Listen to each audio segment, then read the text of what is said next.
엄마, 나 때문에 미안해. 혜수가 마지막으로 제게 남긴 말이었습니다. 6살 아이가 무슨 죄가 있다고 엄마한테 미안하다는 말을 남기고 갔을까요? 이런 상황이 벌어진 데는 아주 충격적인 이유가 있습니다. 혹시 지금 이 이야기를 듣고 계신 분들은 어떤 사연을 가지고 계실까요? 댓글로 남겨주시면 감사하겠습니다. 여러분의 이야기도 듣고 싶습니다. 1988년 가을이었습니다.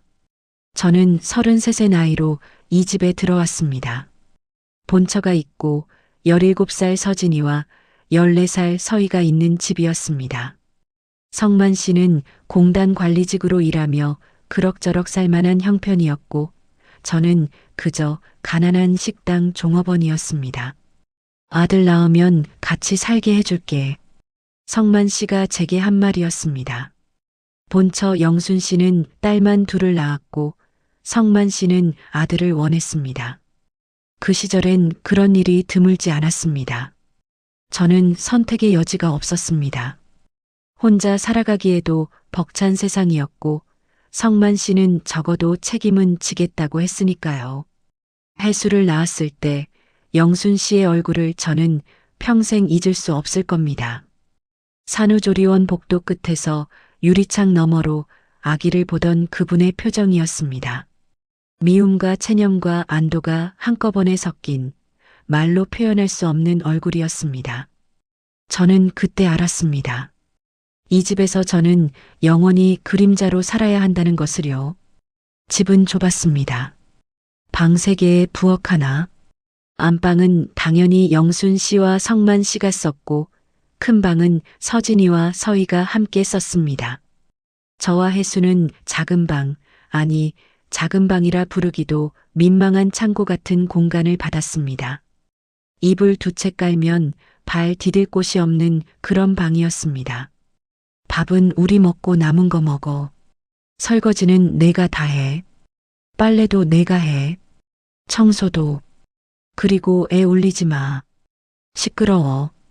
영순 씨가 제게 정해준 규칙이었습니다. 저는 고개를 숙이고 알겠다고 대답했습니다. 혜수를 품에 안고 이 아이만 지킬 수 있다면 뭐든 할 수 있다고 생각했습니다. 동네 사람들의 시선은 더 차갑했습니다. 골목을 지나가면 수군거리는 소리가 등 뒤로 따라왔습니다. 저 여자 남의 집 들어간 거 아니가. 딸 둘 있는 집에 아들 낳겠다고 들어갔다던데. 에이, 요즘 세상에 그런 일이 어딨어. 그냥 첩 아니가. 저는 아무 말도 하지 않았습니다. 변명해봤자 달라질 것도 없었고 해명할 자격도 없다고 생각했습니다. 그저 혜수를 꼭 안고 빨리 집으로 돌아갔습니다. 장을 볼 때도 목욕탕을 갈 때도 저는 항상 혜수와 함께였습니다. 혜수는 제 전부였습니다. 이 아이가 없었다면 저는 이 집에 있을 이유도 이 세상에 있을 이유도 없었을 겁니다. 혜수는 순한 아이였습니다. 잘 울지도 않았고 잘 웃었습니다.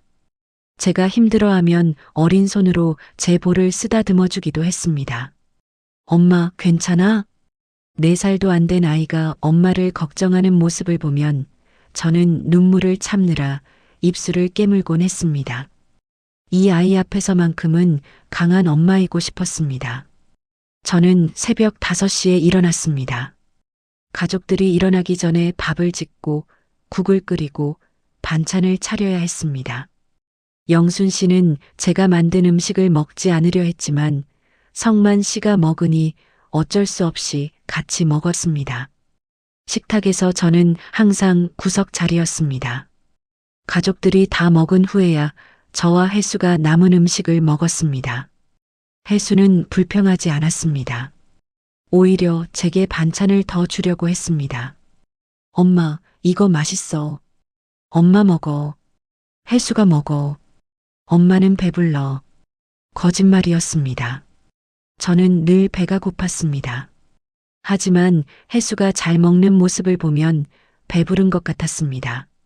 서진이와 서희는 저를 대하는 태도가 달랐습니다. 서진이는 저를 아예 없는 사람 취급했습니다.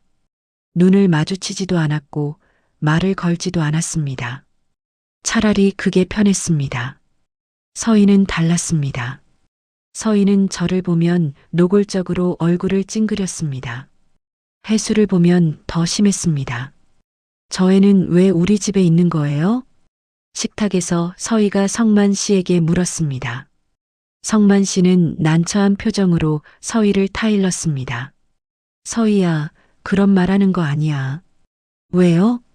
우리 가족도 아니잖아요. 영순 씨가 수저를 탁 소리나게 내려놓았습니다. 밥이나 먹어. 그 말 한마디로 식탁은 조용해졌습니다. 저는 혜수를 보았습니다. 혜수는 고개를 숙인 채 밥을 먹고 있었습니다. 4살짜리 아이가 벌써 눈치를 보고 있었습니다. 밤이 되면 저는 혜수와 둘이 작은 방에 누워 이야기를 나눴습니다. 엄마, 우리 언제 큰 집에 가? 큰 집? 응. TV에 나오는 것처럼 큰 집. 혜수 방도 있고 엄마 방도 있고. 저는 혜수의 머리를 쓰다듬었습니다. 그래, 언젠가는 갈 수 있을 거야. 진짜? 응, 진짜. 또 거짓말이었습니다. 저는 혜수와 함께 큰 집에서 살 수 있을 거라고 믿지 않았습니다. 하지만 아이에게는 꿈이 필요했습니다. 희망이 필요했습니다. 엄마, 나는 크면 엄마한테 큰 집 사줄 거야. 그래, 혜수는 효자네. 응, 나는 엄마가 제일 좋아. 혜수가 제 품에 파고들었습니다. 저는 혜수를 꼭 안았습니다. 이 작은 체온이 제게는 살아갈 이유였습니다. 겨울이 왔습니다. 작은 방은 추웠습니다. 연탄가스가 안방과 큰 방을 데우고 나면 작은 방까지는 온기가 잘 오지 않았습니다. 저는 제 이불을 혜수에게 덮어주고 옷을 껴입고 잤습니다. 엄마, 춥지 않아? 안 추워. 혜수는? 나도 안 추워. 혜수는 웃으며 대답했지만 자는 동안 자꾸 기침을 했습니다. 저는 혜수를 꼭 안아주었습니다. 제 체온이라도 전해주고 싶었습니다. 다음 날 아침 혜수는 열이 났습니다. 저는 당황해서 영순 씨에게 말했습니다. 혜수가 열이 나요. 병원에 데려가야 할 것 같아요. 영순 씨는 차가운 목소리로 대답했습니다. 병원비는 내가 내. 네, 알겠습니다. 저는 혜수를 업고 동네 소아과로 갔습니다. 의사 선생님은 감기라고 했습니다. 주사를 맞고 약을 받았습니다. 병원비와 약값을 내고 나니 제 지갑은 텅 비었습니다.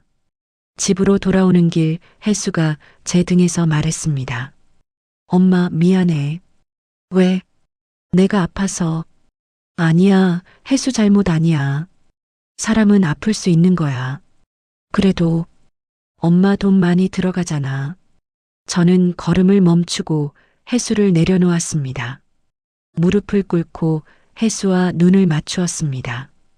혜수야, 엄마한테 돈보다 중요한 건 혜수야. 알겠지? 응. 그러니까 아플 때는 아프다고 말해야 돼. 알았지? 응, 알았어.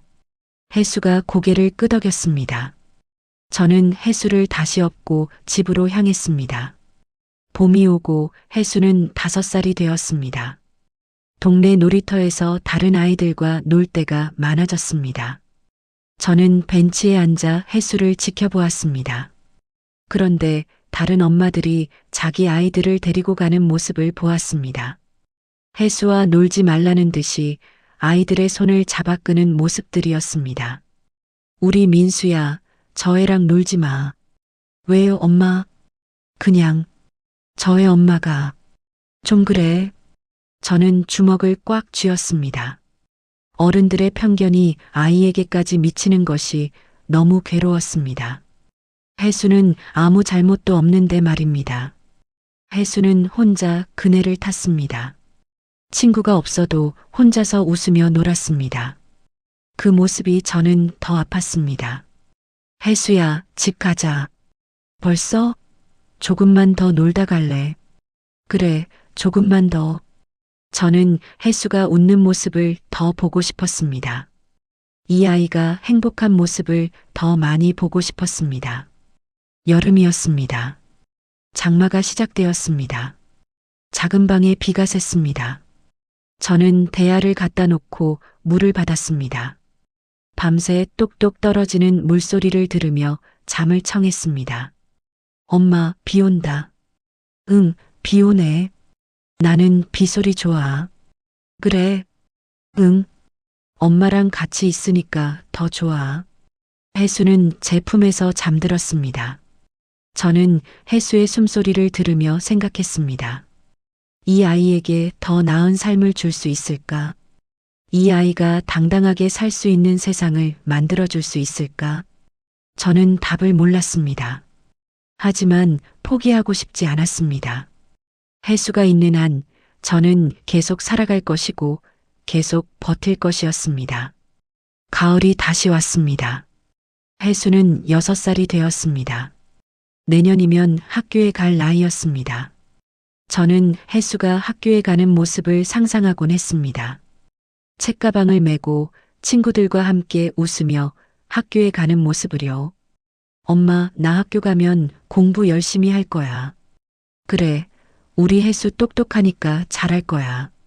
응, 나는 커서 의사 선생님이 될 거야. 의사? 응, 그래서 엄마가 아플 때 고쳐줄 거야. 저는 혜수를 꼭 안아주었습니다. 이 아이의 꿈이 이루어지길, 이 아이가 행복하길, 그것만을 바랐습니다. 하지만 제가 몰랐던 것이 있었습니다. 이 집에는 보이지 않는 균열이 점점 커지고 있었다는 것을요. 그리고 그 균열이 결국 모든 것을 무너뜨릴 거라는 것을요. 그날은 10월의 어느 토요일 오후였습니다. 엄마, 나 때문에 미안해. 혜수가 마지막으로 제게 남긴 말이었습니다. 6살 아이가 무슨 죄가 있다고 엄마한테 미안하다는 말을 남기고 갔을까요? 이런 상황이 벌어진 데는 아주 충격적인 이유가 있습니다. 그날 오후는 유난히 화창했습니다. 하늘은 높고 맑았고 바람은 선선했습니다. 그런 날씨가 오히려 더 잔인하게 느껴졌습니다. 이렇게 아름다운 날에 그런 일이 일어날 줄은 누가 알았겠습니까? 서희는 학교 숙제 때문에 마당에 나와 있었습니다. 미술 숙제였습니다. 물감으로 가을 풍경을 그리는 거였습니다. 서희는 마당 한쪽에 신문지를 깔고 물감과 붓을 늘어놓았습니다. 혜수는 마당에서 공을 가지고 놀고 있었습니다. 작은 빨간 공이었습니다. 제가 시장에서 1,000원 주고 사준 공이었습니다. 혜수는 그 공을 보물처럼 아꼈습니다. 저는 부엌에서 저녁 준비를 하고 있었습니다. 창문 너머로 혜수가 노는 모습이 보였습니다. 혜수는 공을 던지고 받고 또 던지고 받았습니다. 혼자서도 잘 노는 아이였습니다. 혜수야, 너무 멀리 가지 마. 네, 엄마. 혜수가 대답했습니다. 저는 안심하고 다시 부엌 일을 계속했습니다. 그때였습니다. 혜수야, 조심해. 서희의 비명 같은 목소리가 들렸습니다. 저는 급히 창문 쪽으로 고개를 돌렸습니다. 혜수가 공을 쫓아가다가 서희가 그리던 그림 쪽으로 달려가고 있었습니다. 서희는 황급히 손을 뻗어 혜수를 막으려 했습니다. 그 순간 서희의 손이 물감통을 쳤습니다. 빨간 물감이 쏟아졌습니다. 그림 위로, 신문지 위로, 그리고 혜수의 옷 위로. 아! 서희가 소리쳤습니다. 혜수는 놀라서 뒤로 물러섰습니다. 그러다가 발을 헛디뎠습니다. 마당 한쪽에는 계단이 있었습니다. 집 뒤편 텃밭으로 내려가는 계단이었습니다. 급하게 만들어진 계단이라 난간도 없었고 경사도 가팔랐습니다. 혜수는 그 계단으로 굴러떨어졌습니다. 저는 부엌을 뛰쳐나갔습니다. 심장이 터질 것 같았습니다. 혜수야. 계단 아래에 혜수가 쓰러져 있었습니다. 머리에서 피가 흐르고 있었습니다. 저는 혜수를 안아 올렸습니다. 혜수야, 혜수야, 정신 차려. 혜수는 눈을 감고 있었습니다. 숨은 쉬고 있었지만 의식이 없었습니다. 누가 좀 도와주세요. 제 목소리는 비명이었습니다. 이웃집에서 사람들이 뛰어나왔습니다. 성만 씨도 마침 퇴근하던 참이었습니다. 혜수야, 혜수야. 성만 씨가 달려왔습니다. 얼굴이 하얗게 질렸습니다. 빨리 병원에 가야 해. 누군가 소리쳤습니다. 성만 씨는 혜수를 안고 달렸습니다.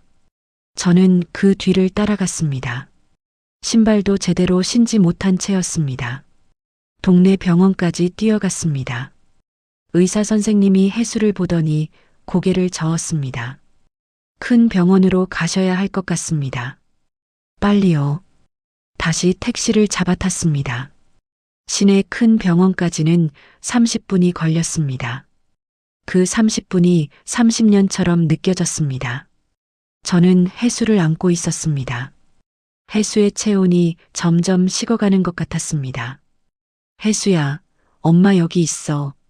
괜찮아. 괜찮을 거야. 계속 말을 걸었습니다. 혜수가 제 목소리를 들을 수 있을까 싶어서였습니다. 병원에 도착했습니다. 응급실이었습니다. 의사들이 혜수를 데려갔습니다. 저는 밖에서 기다려야 했습니다. 영순 씨와 서진이, 서희가 병원에 도착했습니다. 서희의 얼굴은 새하얗게 질려 있었습니다. 손에는 아직 물감이 묻어 있었습니다. 저는 서희를 보았습니다. 서희는 제 눈을 똑바로 마주하지 못하고 고개를 숙였습니다. 시간이 흘렀습니다. 1시간, 2시간, 3시간. 응급실 문이 열렸습니다. 의사 선생님이 나왔습니다. 표정이 무거웠습니다. 보호자분 계십니까? 성만 씨가 앞으로 나갔습니다. 제가 아빠입니다. 죄송합니다. 저희가 최선을 다했지만 그 말이 끝나기도 전에 저는 무릎이 꺾였습니다. 아니요. 아니에요. 그럴 리 없어요. 저는 고개를 저었습니다. 인정할 수 없었습니다.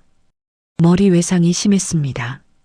뇌출혈이 있었고 의사 선생님의 말은 계속되었지만 저는 더 이상 들리지 않았습니다. 귀가 멍했습니다. 세상이 멈춘 것 같았습니다. 혜수를 보여주세요. 제가 말했습니다. 마지막으로 보고 싶어요. 의사 선생님이 고개를 끄덕였습니다. 저는 응급실 안으로 들어갔습니다. 하얀 천으로 덮인 작은 몸이 있었습니다. 저는 천을 걷어냈습니다. 혜수였습니다. 잠든 것처럼 평온한 얼굴이었습니다. 저는 혜수의 손을 잡았습니다. 아직 따뜻했습니다. 혜수야, 엄마야. 제 목소리는 떨렸습니다. 일어나야지. 집에 가야지. 혜수는 대답하지 않았습니다. 당연했습니다. 이제 다시는 대답을 들을 수 없을 것이었습니다. 미안해. 엄마가 미안해. 저는 혜수의 손을 제 뺨에 갖다 댔습니다. 혜수가 늘 해주던 것처럼요. 엄마가 지켜주지 못해서 미안해. 눈물이 흘렀습니다. 멈출 수가 없었습니다. 밖에서는 영순 씨의 울음소리가 들렸습니다. 성만 씨의 신음소리도 들렸습니다. 하지만 저는 그 어떤 소리도 제대로 들리지 않았습니다. 저는 한참을 혜수 곁에 있었습니다. 얼마나 있었는지 모르겠습니다. 간호사가 와서 슬쩍 어깨를 잡았을 때 저는 비로소 일어났습니다. 복도로 나왔습니다. 영순 씨는 벽에 기대서서 울고 있었습니다. 성만 씨는 바닥에 주저앉아 머리를 감싸 쥐고 있었습니다. 서진이는 동생을 안고 있었습니다. 서희였습니다. 서희는 몸을 떨고 있었습니다. 입술은 파랗게 질려 있었고 눈은 충혈되어 있었습니다. 저는 서희를 보았습니다. 서희도 저를 보았습니다. 그 순간 서희의 얼굴에 공포가 스쳤습니다. 저는 천천히 서희 쪽으로 걸어갔습니다. 서희는 언니 뒤로 숨으려 했습니다. 은채 씨. 성만 씨가 저를 불렀습니다. 목소리에는 두려움이 섞여 있었습니다. 저는 서희 앞에 섰습니다. 서희는 고개를 들지 못했습니다. 서희야. 제가 서희의 이름을 불렀습니다. 서희의 몸이 더 크게 떨렸습니다. 저는 아무 말도 하지 않았습니다. 할 말이 없었습니다. 아니, 할 말이 너무 많아서 아무 말도 할 수 없었습니다. 저는 그냥 돌아섰습니다. 복도 끝으로 걸어갔습니다. 그리고 벽에 등을 기대고 주저앉았습니다. 하늘이 무너지는 게 이런 느낌일까요? 숨을 쉬는데도 숨이 쉬어지지 않는 게 이런 느낌일까요? 할 수가 없는 세상을 어떻게 살아가야 할까요? 할 수 없이 어떻게 하루를 시작하고 어떻게 하루를 마무리해야 할까요? 저는 대답을 찾을 수 없었습니다. 집으로 돌아왔습니다. 밤이었습니다. 마당에는 아직 쏟아진 물감이 그대로 있었습니다. 신문지도 그림도 공도 모든 것이 그대로였습니다. 저는 작은 방으로 들어갔습니다. 해수의 이불이 개켜져 있었습니다.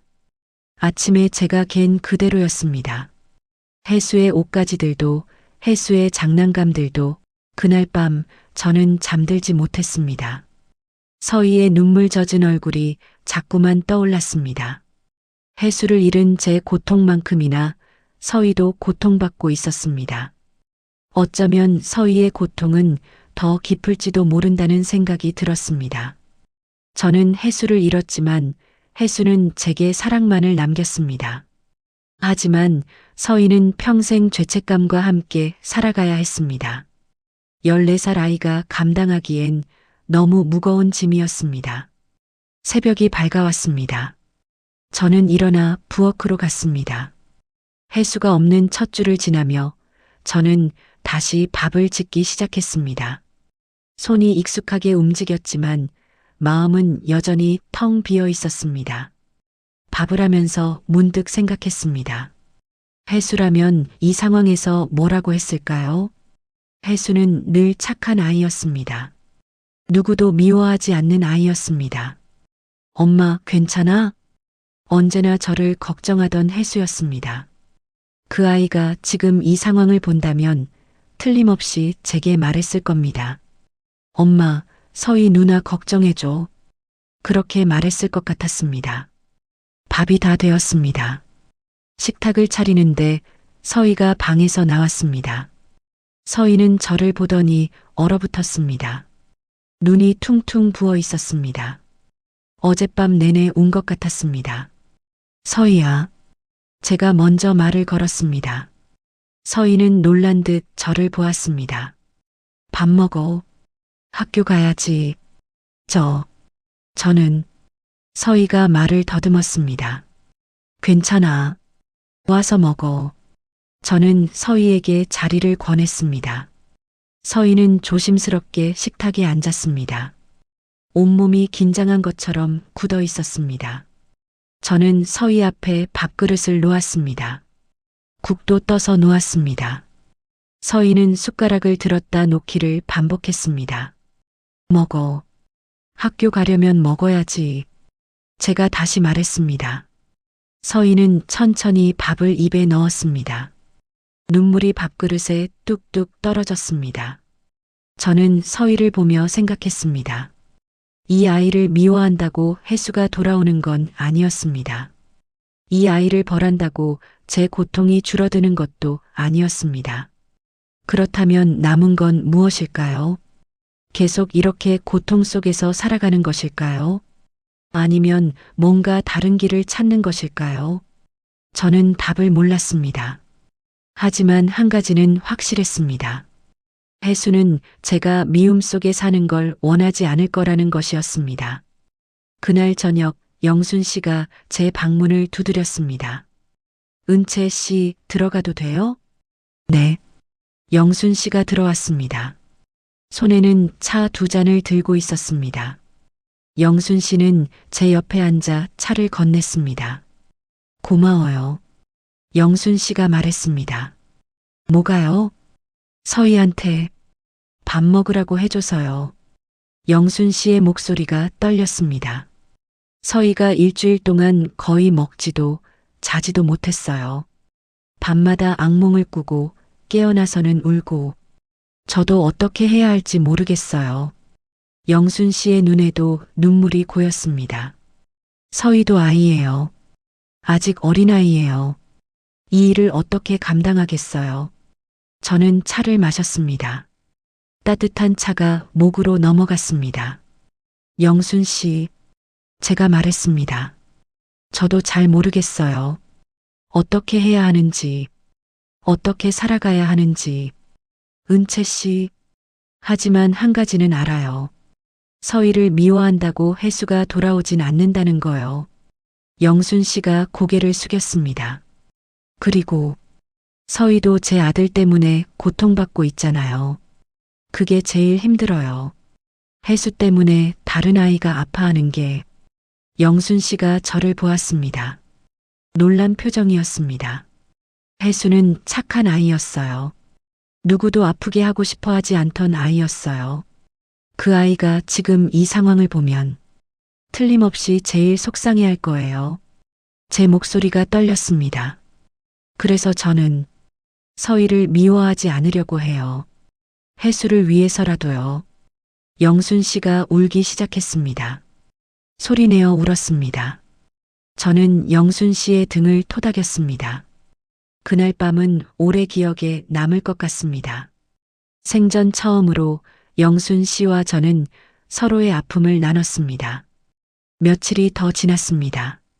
서희는 여전히 저를 무서워했습니다.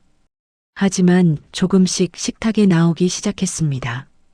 밥을 먹을 때도 저를 힐끔힐끔 쳐다보았습니다. 어느 날 오후 저는 마당에서 빨래를 널고 있었습니다. 서희가 학교에서 돌아왔습니다. 책가방을 맨 채 멀뚱멀뚱 서 있었습니다. 서희야, 왔어? 제가 말을 걸었습니다. 서희는 고개를 끄덕였습니다. 학교 어땠어? 괜찮았어요. 서희가 작은 목소리로 대답했습니다. 그래, 들어가서 쉬어. 저기, 서희가 말을 꺼냈습니다. 저는 빨래를 널던 손을 멈추고 서희를 보았습니다. 도와드릴까요? 서희가 물었습니다. 어색하고 조심스러운 목소리였습니다. 저는 잠시 망설였습니다. 그리고 고개를 끄덕였습니다. 그래, 고마워. 서희가 다가와 빨래를 집었습니다. 빨래를 널면서도 계속 제 눈치를 봤습니다. 실수할까봐 조마조마해 하는 것 같았습니다. 서희야, 제가 말했습니다. 네, 너무 긴장하지 마. 빨래는 잘못 널어도 괜찮아. 서희가 저를 보았습니다. 눈에 눈물이 맺혔습니다. 정말 죄송해요. 매일매일 미안해요. 서희의 목소리가 떨렸습니다. 저는 빨래를 내려놓았습니다. 서희 쪽으로 걸어갔습니다. 서희는 제자리에 얼어붙었습니다. 저는 서희를 안았습니다. 서희는 처음엔 굳어 있었습니다.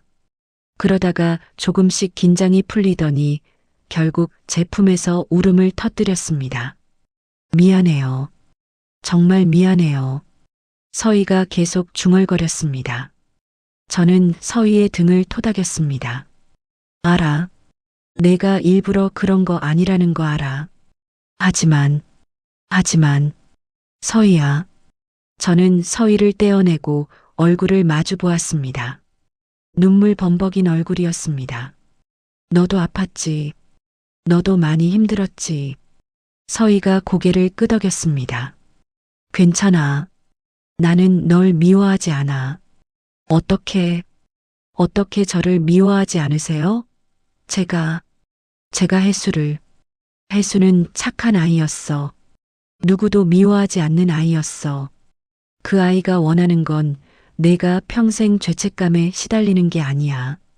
저는 서희의 손을 잡았습니다. 혜수는 내가 행복하길 바랄 거야. 그게 혜수가 원하는 거야. 서희는 더 크게 울었습니다. 저도 눈물이 났습니다. 우리는 마당 한가운데서 한참을 울었습니다. 그 모습을 영순 씨가 집안에서 지켜보고 있었습니다. 영순 씨도 울고 있었습니다. 그날 이후 집안의 분위기가 조금씩 바뀌기 시작했습니다. 서희는 제게 조금씩 말을 걸기 시작했습니다.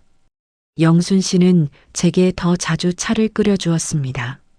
성만 씨는 저를 볼 때마다 미안하다는 표정을 지었습니다. 서진이도 변했습니다. 늘 저를 무시하던 서진이가 어느 날 제게 말을 걸었습니다. 은채 씨, 응, 고맙습니다. 서희를 용서해 주셔서. 서진이의 목소리는 떨렸습니다. 서진아, 나는 내 동생을 용서한 게 아니야. 서진이가 당황한 표정을 지었습니다. 용서라는 건 너무 거창한 말이야. 나는 그냥 서희가 더 이상 아프지 않았으면 좋겠어. 그뿐이야. 서진이가 고개를 숙였습니다. 그것도 충분히 큰 거예요. 아니, 너무 큰 거예요. 그날 밤 저는 작은 방에 누워 혜수를 생각했습니다. 혜수가 제게 남긴 것은 슬픔만이 아니었습니다. 혜수는 제게 사랑하는 법을 가르쳐 줬습니다. 용서하는 법을 가르쳐 줬습니다. 혜수가 없는 세상은 여전히 고통스러웠습니다. 하지만 저는 이제 알았습니다. 그 고통 속에서도 살아갈 수 있다는 것을, 그리고 누군가를 품을 수 있다는 것을. 동네 사람들의 반응도 달라지기 시작했습니다. 저와 서희가 함께 장을 보러 가는 모습을 보고 사람들은 놀라워했습니다. 저 여자 진짜 대단하네. 자기 아들이 죽었는데도 그 애를 용서한다니. 나 같으면 절대 못할 일이야. 사람들의 수군거림이 들렸습니다. 하지만 이번에는 달랐습니다. 비난이나 경멸이 아니라 놀라움과 존경이 섞인 목소리였습니다. 어느 날 동네 아주머니 한 분이 제게 다가왔습니다. 은채 씨, 네, 아주머니. 진짜 대단하세요. 저는 정말 존경스러워요. 아주머니의 눈에 눈물이 맺혔습니다. 사실 그동안 은채 씨를 좋지 않게 봤어요. 미안해요.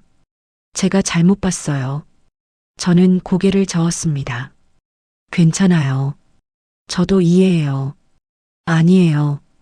제가 편견을 가졌어요. 은채 씨가 어떤 사람인지도 모르면서. 아주머니가 제 손을 잡았습니다. 앞으로는 힘든 일 있으면 언제든 말씀하세요. 제가 도울 수 있는 건 뭐든 도울게요. 그날 이후로 동네 사람들의 태도가 확연히 달라졌습니다. 길에서 마주치면 먼저 인사를 건넸고 반찬을 만들면 나눠주기도 했습니다. 저는 더 이상 그림자가 아니었습니다. 사람들이 제 이름을 불렀고 제 존재를 인정했습니다.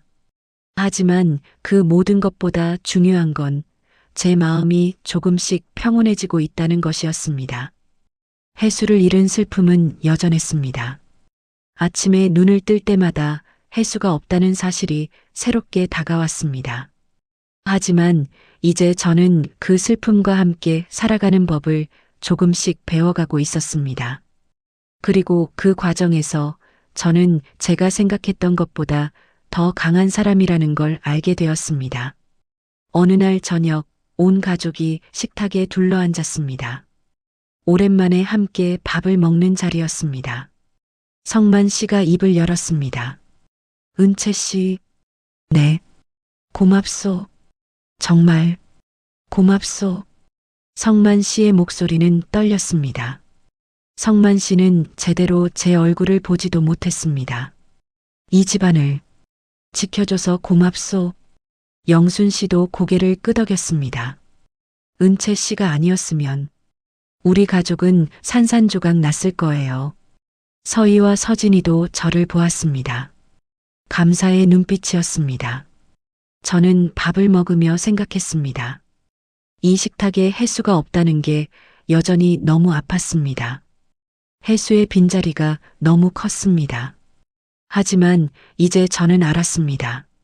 혜수는 떠났지만 혜수가 제게 준 사랑은 남아있다는 것을, 그 사랑으로 저는 다른 사람들을 품을 수 있었습니다. 혜수야. 저는 마음속으로 혜수에게 말했습니다. 엄마는 내가 가르쳐 준 대로 살아갈게. 미워하지 않고 사랑하면서 살아갈게. 밤하늘의 별이 유난히 밝게 빛나는 것 같았습니다. 마치 혜수가 대답하는 것처럼요. 그렇게 우리 가족은 조금씩, 아주 조금씩 치유되어 가고 있었습니다. 깊은 상처는 여전히 남아 있었지만 그 상처를 함께 보듬으며 살아갈 수 있다는 희망이 생겼습니다. 혜수의 죽음은 이 집안에 비극을 가져왔습니다. 하지만 역설적이게도 그 비극은 우리를 하나로 묶어주기도 했습니다. 각자의 방에 갇혀 살던 우리가 이제는 서로를 바라보기 시작했습니다. 그리고 그 변화의 중심에는 혜수가 제게 남긴 사랑이 있었습니다. 겨울이 왔습니다. 혜수를 잃은 지 2달이 지났습니다. 여전히 아팠지만 이제는 그 아픔과 함께 살아가는 법을 조금씩 배워가고 있었습니다. 서희는 많이 달라졌습니다. 예전처럼 제게 함부로 대하지 않았고 오히려 제 일을 도우려고 했습니다. 설거지를 하고 있으면 옆에 와서 함께 했고 빨래를 넣을 때도 마찬가지였습니다. 어느 날 저녁 서희가 제게 물었습니다. 은채 씨, 저 물어봐도 돼요?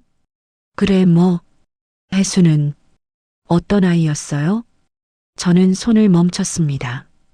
혜수 이야기를 하는 건 여전히 힘들었습니다. 하지만 서희의 눈을 보니 이 아이는 진심으로 궁금해하는 것 같았습니다. 착한 아이였어. 누구도 미워하지 않는 아이였지. 저도요?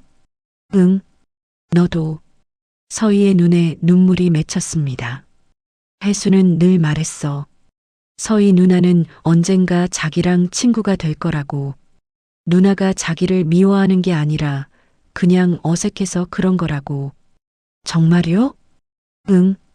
혜수는 그렇게 생각했어. 서희가 울기 시작했습니다. 저는 서희의 손을 잡아주었습니다. 서희야, 혜수는 내가 행복했으면 좋겠대. 그게 혜수의 마지막 소원이야. 저 행복해져도 돼요? 그럼 당연하지. 서희는 제 손을 꼭 잡았습니다. 그렇게 우리는 한참을 함께 있었습니다. 영순 씨도 변했습니다. 예전에는 제게 명령만 하던 분이었는데 이제는 함께 일을 했습니다.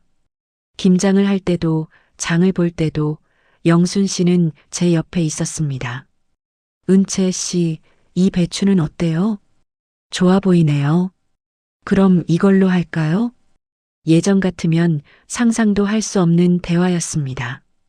영순 씨가 제 의견을 묻다니요. 김장을 하던 날 영순 씨가 말했습니다. 은채 씨, 네, 미안해요. 갑작스러운 사과에 저는 고개를 들었습니다. 그동안 너무 심하게 대했어요. 은채 씨도 사람인데 너무 모질게 굴었어요. 영순 씨, 사실 처음부터 은채 씨가 미웠던 건 아니에요. 그냥 상황이 억울하고 화가 났어요. 남편한테 화를 내야 하는데 그러지 못하고 은채 씨한테 화를 냈어요. 영순 씨의 목소리가 떨렸습니다. 정말 미안해요. 저는 영순 씨의 손을 잡았습니다. 김장 양념이 묻은 손이었습니다. 저도 미안해요. 영순 씨 마음을 아프게 해서요. 아니에요. 은채 씨 잘못이 아니에요. 우리는 그렇게 손을 잡고 있었습니다. 오랜 시간 쌓였던 벽이 조금씩 무너지는 느낌이었습니다. 한편 서진이에게는 다른 이야기가 있었습니다. 서진이는 19살이었습니다. 고등학교를 졸업하고 동네 봉제 공장에 다니기 시작했습니다.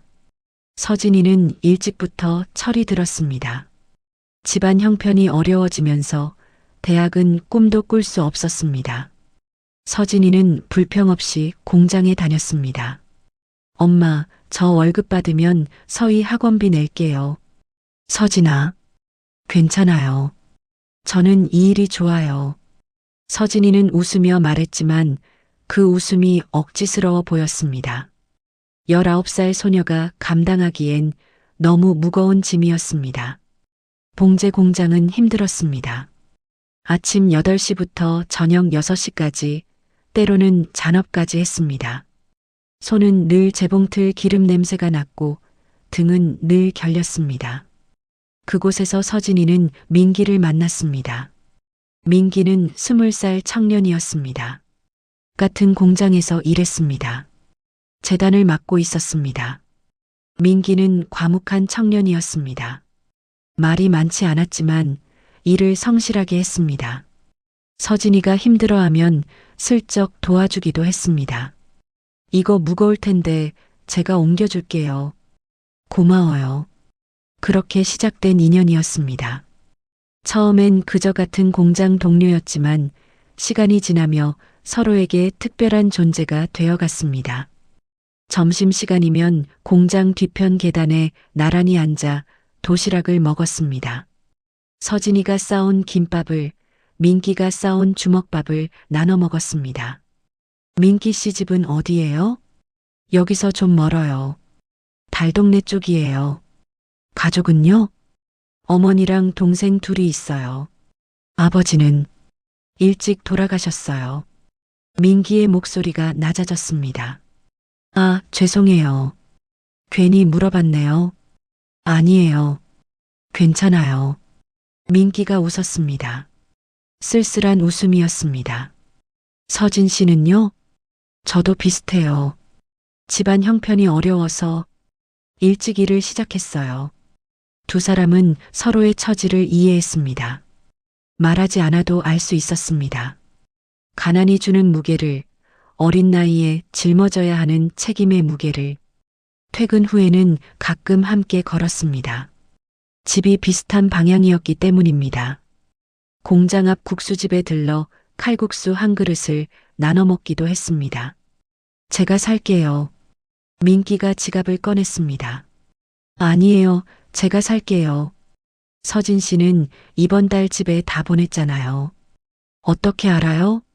들었어요. 동생 학원비 낸다고. 서진이는 얼굴이 빨개졌습니다. 괜찮아요. 저도 다음 달에 월급 받으면 서진 씨한테 밥 사달라고 할게요. 민기가 웃었습니다. 따뜻한 웃음이었습니다. 칼국수를 먹으며 서진이는 생각했습니다. 이렇게 누군가와 함께 밥을 먹는 게, 이렇게 편안하게 이야기를 나누는 게 얼마나 오랜만인지 모르겠다고요. 집에서는 늘 긴장했습니다. 엄마의 눈치를, 은채 씨의 눈치를, 서희의 눈치를 봤습니다. 혜수가 죽고 나서는 더 심했습니다. 모두가 조심스러웠고 모두가 무거웠습니다. 하지만 민기와 함께 있을 때는 달랐습니다. 그냥 17살 소녀로 돌아갈 수 있었습니다. 민기 씨, 꿈이 뭐예요? 어느 날 서진이가 물었습니다. 꿈요? 네. 나중에 뭐 하고 싶어요? 민기는 잠시 생각했습니다. 작은 가게를 하나 차리고 싶어요. 양복점 같은 거요. 제가 재단을 배우고 있잖아요. 나중에 제 가게를 가지면 어머니랑 동생들이 편하게 살 수 있을 것 같아요. 멋지네요. 서진 씨는요? 저는 잘 모르겠어요. 그냥 평범하게 살고 싶어요. 행복하게요. 그것도 좋은 꿈이에요. 민기가 말했습니다. 평범하게, 행복하게 사는 게 제일 어려운 거예요. 서진이는 고개를 끄덕였습니다. 그 말이 맞는 것 같았습니다. 겨울이 깊어갔습니다. 공장은 더 바빴습니다. 연말 주문이 밀려들었기 때문입니다. 서진이와 민기는 거의 매일 잔업을 했습니다. 어느 날 밤 잔업을 마치고 나오는데 눈이 내리고 있었습니다. 첫눈이었습니다. 와, 눈이다. 서진이가 손을 펴서 눈송이를 받았습니다. 예쁘죠? 민기가 말했습니다. 네, 정말 예뻐요. 두 사람은 눈 내리는 거리를 걸었습니다. 발자국이 하얗게 쌓였습니다. 서진 씨, 민기가 걸음을 멈췄습니다. 네, 서진 씨가 좋아요. 민기의 고백이었습니다. 서진이는 얼굴이 화끈 달아올랐습니다. 저도 민기 씨가 좋아요. 두 사람은 서로를 보며 웃었습니다. 눈이 계속 내렸습니다. 그 순간이 영원했으면 좋겠다고 서진이는 생각했습니다. 하지만 세상은 녹록지 않았습니다. 민기의 어머니가 쓰러졌습니다. 뇌졸중이었습니다. 갑작스러운 일이었습니다. 병원비가 많이 들었습니다. 민기는 빚을 내야 했습니다. 잔업을 더 늘렸고 주말에도 일을 했습니다. 민기 씨, 너무 무리하지 마세요. 괜찮아요. 해야죠.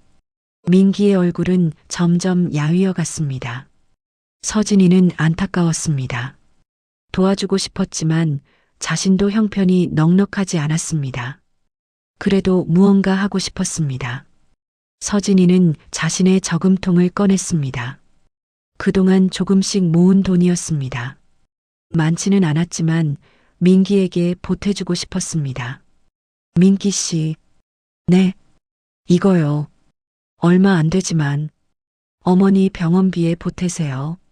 서진이가 봉투를 내밀었습니다. 민기는 놀란 표정으로 손을 저었습니다. 안 돼요. 이거 서진 씨가 모은 거잖아요. 괜찮아요. 전 또 모으면 돼요. 하지만 민기 씨 받으세요. 제발이요. 서진이의 눈빛이 간절했습니다. 민기는 결국 봉투를 받았습니다. 고마워요, 서진 씨. 정말 고마워요. 민기의 눈에 눈물이 맺혔습니다. 꼭 갚을게요. 아니에요. 갚지 않아도 돼요. 그냥 민기 씨 어머니가 빨리 나으셨으면 좋겠어요. 두 사람은 그렇게 서로를 지탱해 주었습니다. 가난하고 힘든 시절이었지만 서로가 있어서 견딜 수 있었습니다. 집에서도 변화가 계속되었습니다. 성만 씨는 예전보다 집에 일찍 들어왔습니다. 가족과 함께 저녁을 먹으려고 노력했습니다. 은채 씨, 오늘 반찬 맛있네요. 고맙습니다. 영순이, 서희랑 서진이도 잘 먹어. 네, 아빠. 어색하지만 그래도 가족 같은 모습이었습니다. 횟수가 없는 식탁은 여전히 허전했지만 이제는 그 허전함을 함께 나누고 있었습니다. 어느 일요일 온 가족이 횟수의 산소에 갔습니다. 작은 산소였습니다. 공동묘지 한쪽에 마련한 곳이었습니다. 저는 횟수 앞에 꽃을 놓고 절을 했습니다. 영순 씨도 성만 씨도 서진이도 서희도 절을 했습니다. 혜수야, 잘 지내지? 제가 말했습니다. 엄마는 잘 지내고 있어. 다들 잘 지내고 있어. 바람이 불었습니다. 마치 혜수가 대답하는 것 같았습니다. 혜수야, 미안해. 그리고 고마워. 제 목소리가 떨렸습니다. 내가 엄마한테 사랑하는 법을 가르쳐줘서 고마워. 용서하는 법을 가르쳐줘서 고마워. 서희가 다가와 제 옆에 섰습니다. 서희도 혜수에게 말했습니다. 혜수야, 미안해. 그리고 고마워. 누가 잘못했어. 평생 기억할게. 서희의 눈에서 눈물이 흘렀습니다. 저는 서희의 손을 잡았습니다. 우리는 한참을 그렇게 서 있었습니다. 혜수를 기억하며 혜수와 함께 있었습니다. 돌아오는 길, 성만 씨가 국수집에 들리자고 했습니다. 5명이 작은 테이블에 둘러앉아 칼국수를 먹었습니다. 맛있다. 서희가 말했습니다. 그래, 많이 먹어. 영순 씨가 서희의 그릇에 김치를 더 얹어 주었습니다. 그 모습을 보며 저는 생각했습니다. 우리는 이렇게 조금씩 나아지고 있다고. 상처는 여전히 아물지 않았지만 함께 아파하며 조금씩 치유되고 있다고. 겨울이 지나고 봄이 왔습니다. 혜수를 잃은 지 반년이 지났습니다. 여전히 아팠지만 이제는 그 아픔이 저만의 것이 아니라는 걸 알았습니다. 영순 씨도 성만 씨도 서희도 서진이도 모두가 함께 아파하고 있었습니다.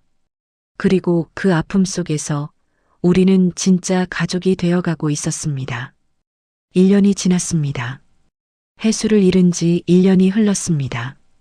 여전히 아팠습니다. 아침에 눈을 뜰 때마다 혜수가 없다는 사실이 새롭게 다가왔습니다. 작은 방에서 혜수의 웃음소리가 들리는 것 같았고 마당에서 혜수가 공을 가지고 노는 모습이 보이는 것 같았습니다. 하지만 이제는 그 슬픔과 함께 살아가는 법을 조금은 알게 되었습니다. 슬픔을 밀어내는 게 아니라 슬픔을 품고 살아가는 법을요. 봄이 왔습니다. 혜수의 첫 번째 기일이었습니다. 온 가족이 산소에 갔습니다. 이번에는 민기도 함께였습니다. 서진이가 데려온 것이었습니다. 혜수야, 누나 남자친구야. 좋은 사람이야. 서진이가 혜수에게 말했습니다. 민기는 어색하게 절을 했습니다. 저는 민기를 보며 미소 지었습니다. 서진이가 좋은 사람을 만나서 다행이라고 생각했습니다. 산소를 다녀온 후 우리는 집에서 음식을 차렸습니다. 제사상은 아니었습니다. 그냥 혜수가 좋아하던 음식들을 차렸습니다. 김밥, 떡볶이, 소시지, 과일. 혜수는 이걸 제일 좋아했어. 제가 말했습니다. 한 번은 김밥을 너무 많이 먹어서 배탈이 났었지. 그래도 다음날 또 김밥 달라고 했어. 모두가 웃었습니다. 슬프지만 따뜻한 웃음이었습니다. 혜수 이야기 더 해주세요. 서희가 말했습니다. 서희는 이제 15살이 되었습니다. 예전보다 훨씬 성숙해 보였습니다. 혜수는 엄청 웃음이 많은 아이였어. 작은 일에도 깔깔거리며 웃었지. 한 번은 제가 넘어졌는데 혜수가 너무 웃어서 배를 잡고 구르더라고. 그래서요? 제가 야, 엄마 다쳤는데 웃어? 라고 했더니 혜수가 엄마 넘어질 때 표정이 너무 웃겨서요라고 하는 거야. 그래서 저도 웃었어. 영순 씨가 눈물을 닦았습니다. 좋은 아이였네요. 정말. 네, 좋은 아이였어요. 우리는 한참을 혜수 이야기를 나눴습니다. 슬픔 속에서도 혜수를 기억하고 혜수와 함께 있었습니다. 여름이 왔습니다. 서진이가 중요한 소식을 가지고 왔습니다. 엄마, 민기 씨가 저한테 청혼했어요. 뭐라고? 영순 씨가 놀라서 물었습니다. 결혼하자고 했어요. 그래서 뭐라고 했어? 네, 라고 했어요. 영순 씨의 얼굴이 복잡해졌습니다. 기쁘면서도 걱정스러운 표정이었습니다. 서진아, 너 아직 어린데. 엄마, 저 이제 20살이에요. 어리지 않아요. 하지만 민기 씨는 좋은 사람이에요. 엄마도 아시잖아요. 성만 씨가 말했습니다. 그래, 민기는 좋은 청년이야. 성실하고 책임감도 있어. 하지만 집안 형편이. 영순이. 성만 씨가 영순 씨를 불렀습니다. 우리도 형편이 나은 것도 아니잖소. 중요한 건 서로 아끼는 마음이지. 영순 씨가 한숨을 쉬었습니다. 알아요. 그래도 내 딸이 고생할까봐 그래요. 엄마. 서진이가 영순 씨의 손을 잡았습니다. 저 행복할 거예요. 민기 씨랑 함께라면 고생도 행복이에요. 영순 씨의 눈에 눈물이 맺혔습니다. 그래. 잘해라. 저도 서진이를 축하했습니다. 서진아, 축하해. 행복하길 바랄게. 고맙습니다, 은채 씨. 서진이가 저를 안았습니다. 예전에는 상상도 할 수 없던 일이었습니다. 은채 씨가 아니었으면 저도 민기 씨도 힘들었을 거예요. 고맙습니다. 무슨 소리야? 너희 둘이 잘한 거지. 결혼 준비가 시작되었습니다. 형편이 어려워서 작은 결혼식이었습니다. 동네 예식장에서 가까운 사람들만 초대했습니다. 저는 서진이의 예복을 고르는 걸 도왔습니다. 영순 씨도 함께였습니다. 이 드레스 예쁘지 않아요? 서진이가 물었습니다. 예쁘긴 한데 너무 비싸. 영순 씨가 가격표를 보고 한숨을 쉬었습니다. 괜찮아요. 제가 월급 모은 거 있어요. 서진아, 그건 내가 쓰라고 모은 거잖아. 결혼식에 쓰는 게 제가 쓰는 거죠. 서진이가 웃었습니다. 저는 두 사람을 보며 생각했습니다. 이 모녀가 이렇게 화목하게 옷을 고르는 모습을 보게 될 줄은 몰랐다고요. 예전에 우리 집은 늘 긴장과 갈등으로 가득했었는데 말입니다. 결혼식 날이 왔습니다. 서진이는 아름다웠습니다. 하얀 드레스를 입고 수줍게 웃는 모습이 천사 같았습니다.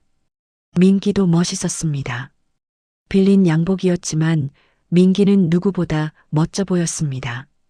성만 씨가 서진이의 손을 잡고 입장했습니다. 성만 씨의 눈에는 눈물이 가득했습니다.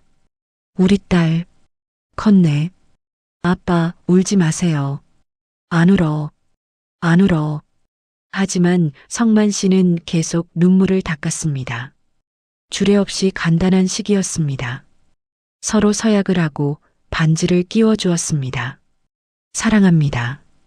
민기가 말했습니다. 저도 사랑해요. 서진이가 대답했습니다. 모두가 박수를 쳤습니다. 저도 박수를 치며 눈물을 흘렸습니다. 기쁜 눈물이었습니다. 피로연은 동네 국수집에서 했습니다. 주인 아주머니가 특별히 자리를 마련해 주었습니다. 은채 씨 덕분에 우리 동네가 달라졌어요. 아주머니가 말했습니다. 무슨 말씀이세요? 예전엔 다들 각자 살았는데 이제는 서로 돕고 살잖아요. 은채 씨가 그렇게 살았으니까요. 저는 부끄러웠습니다. 제가 특별히 한 건 없어요. 아니에요. 은채 씨는 우리한테 용서가 뭔지 보여줬어요. 사랑이 뭔지 보여줬어요. 아주머니가 제 손을 잡았습니다. 고마워요. 피로연이 끝나고 저는 잠깐 밖으로 나왔습니다. 혜수 생각이 났습니다.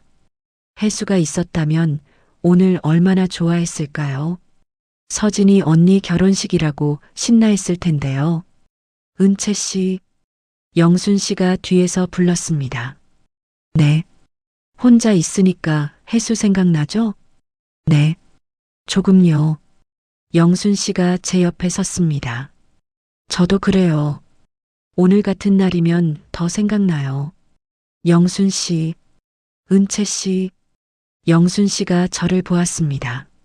정말 고마워요. 우리 집안을 지켜줘서요. 서희를 용서해줘서요. 서진이를 아껴줘서요. 당연한 거예요. 아니에요. 당연한 게 아니에요. 영순 씨의 목소리가 떨렸습니다. 은채 씨는 정말 대단한 사람이에요. 저보다 훨씬 더 좋은 사람이에요. 그런 말씀 마세요. 사실이에요. 저는 은채 씨를 존경해요. 영순 씨가 제 손을 잡았습니다. 이제 우리 진짜 가족이에요. 알겠죠? 저는 고개를 끄덕였습니다. 눈물이 났습니다. 네, 가족이에요. 우리는 그렇게 한참을 서 있었습니다. 가을이 왔습니다. 서희가 고등학교에 입학했습니다. 서희는 열심히 공부했습니다.